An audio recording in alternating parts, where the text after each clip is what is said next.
everybody, it's day 6 of my Focus T25 challenge, and I started off the day with my Shakeology. I did not have to do Focus T25 because Focus T25 is done 5 days a week for 25 minutes a day, and I did all 5 days, Monday through Friday. Score! So today I am focused on preparing for a triathlon that I have tomorrow. It's the Bridgeland Sprint Tri, and it's actually way more entailed than running is, and so I thought I'd give you a peek behind the scenes on what I do to prepare for one. Of course, I already have my packet. You always have to pick it up the day before. They very rarely, if ever, have the day of packet pickup. You get all your numbers and you get your color of swim cap to see what wave you're in and a bunch of other goodies. So I start out by laying everything out the night before, including what I'm going to wear, because I'm not much of a morning person, as I've already mentioned, and I do not really function well on mornings. So it helps give me a peace of mind to know that everything is together already. I lay out my tri shorts that have special chamois in them, make you more comfortable. Of course, I have to have a sports bra, keep those girls from getting too wild on me, and a tri top that I wear all day. I don't change. And I have a pair of cheap flip-flops that I could walk to the swim start and leave them, and if I never get them back, they were only $4, so I won't be too brokenhearted if I get lost forever. And I make sure my Garmin is charged and timing chip. You don't want to leave home without this, otherwise you do not exist, and the whole point of doing a tri is to have a time, right? So make sure you have this on or on you, because it must go to the swim start.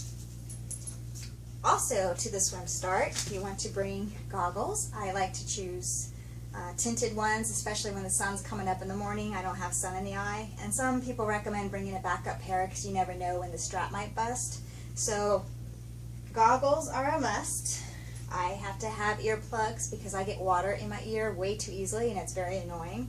Of course, I take them out of the case and I usually stick them in my bra top until it's time to go.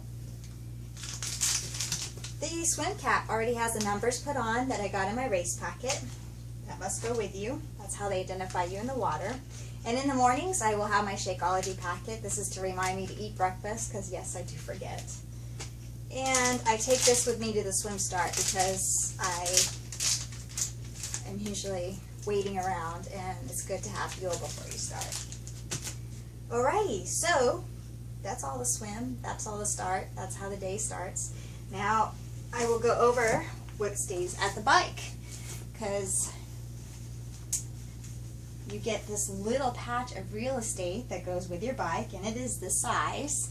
And I take a big beach towel and I fold it up, and I design it so that when I come in from the swim, I step on my towel, I dry my feet and dry my legs, and then I get dressed while I'm standing here dripping and drying, hopefully. You want to start off by putting the sunglasses. Notice how I had them open already. You will get bug in your eye one time. That one time you forget your sunglasses, so you will never forget after that. Sunglasses are very important.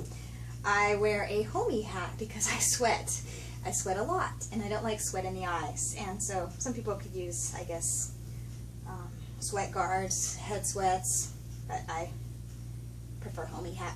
So homie hat goes on, then helmet, which helmet should be priority because without it you're DQ'd. Notice that I have my number already on there, and you cannot leave transition without it buckled. So make sure as soon as you put it on that you buckle it, because you don't want to be running out with the straps flying everywhere. And notice that I have my shoes set up just like I want to put it on. Left shoe on the left side, right shoe on the right side, the Velcro's undone. My socks were open. I prefer these thin, dry wicking socks because you don't want damp feet for blisters. I have those ready to go. And optional, some people put their race belt on and they have the number in the back. A race belt has these little, I don't know, holder knobby thingies to hold your number in place. Anyways, if you put it on when you're getting ready for the bike and have it in the back, when it comes to the run, you just turn it around. And it's one less step that you have to do when you transition to the run. For the run, again, my sweat theme, I have a visor. The visor goes on, keeps the sun out of my eyes. My running shoes are also open. Shoelaces are untied.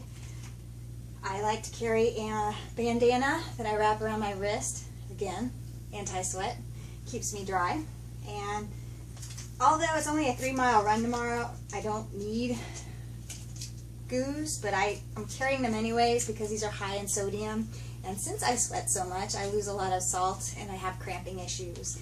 E-gels are great because they're high in sodium, so I'm bringing these as precaution. I want to have them. And that covers it. You go off onto the run. When you finish, you get to celebrate. I prefer having dry clothes to celebrate with, and of course I have to wear the race shirt because no, that's just what I do. It's just what I do. And of course the visor that goes with it because I'm cool like that. Dry shorts, comfortable flip-flops, not the cheap ones. And I believe that covers it. Oh, most importantly, once I have everything laid out, I put it in this clear zippy bag because it keeps it all together, all the small stuff, and I know everything in there is what I need. I also add some sunscreen. One of my favorite things to bring that seems like a lot of people forget to bring is a light, because at 5 in the morning it's hard to see when you're setting up your little station. So I just clip this on, pow, I can see, get everything nice and set up, and then take it off and put it back in my baggie. I also have a body glide for chafing. Sunscreen is very important, don't want to get sunburned. I also throw some zip ties in there for my bike in case anything falls off. I throw everything in a backpack. It doesn't have to be a fancy backpack, although I love my fancy backpack. The backpack purpose is so when you're wheeling your bike, you can carry your stuff on your back at the same time. That's always come in handy. Don't believe I'm missing anything. Looks like I'm ready to go for tomorrow. Wish me luck. And I will talk to you afterwards with a recap. Have a good night.